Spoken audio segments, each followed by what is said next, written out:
Maganin so ka san abin so ba na sayi ne ka san sai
gaskiya za ka haƙuri. Na gode Khadija, zan maka tambayoyi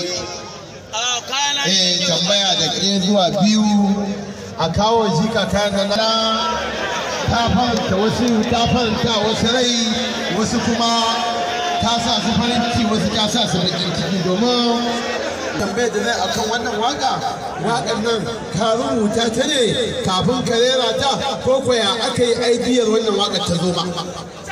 Alhamdulillah,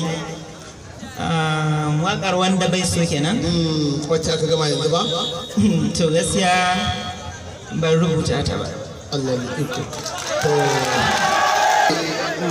shawara aka baka nazari ne kai ma a rayuwarka da so har ka samu kanka Allah ya baka basirar da ka rera wannan waƙa, ko kuma wani ne zai baka labari?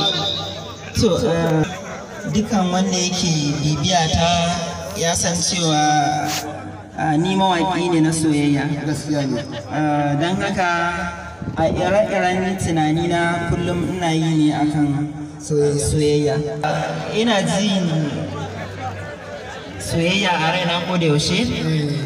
Don haka ina tunani daban-daban akan abin da ya shafi so. Wannan dalilin yasa tsawon lokutan da na ta yin waƙoƙin soyayya zuwa yanzu kullum idea take ƙara zuwa. Yawwa, sai nake tunanin me na yi me ban yi ba. Wannan dalilin shi ya kawo ni kan wanda bai so, duba da yanda so ya zama asalinmu kuma ya zama wajibi a gare mu. Wannan haka ne. Kowane ne kai dole sai ka yi so. Wannan haka ne. Yala ko ina kuma yana taɓa ko ina ne. Sosai. Don haka. Kuma so yake saka susa. Wannan haka yake jika. So ai ba abin da ba sa. Abin da ya fi susa ma yana sa. Da haka nuna yin inuwa akwai waƙoƙinka na musamman da nake so ka ga aikin da ake masa a wannan gida. Wanda zan baka guri ka dan zauna min na minti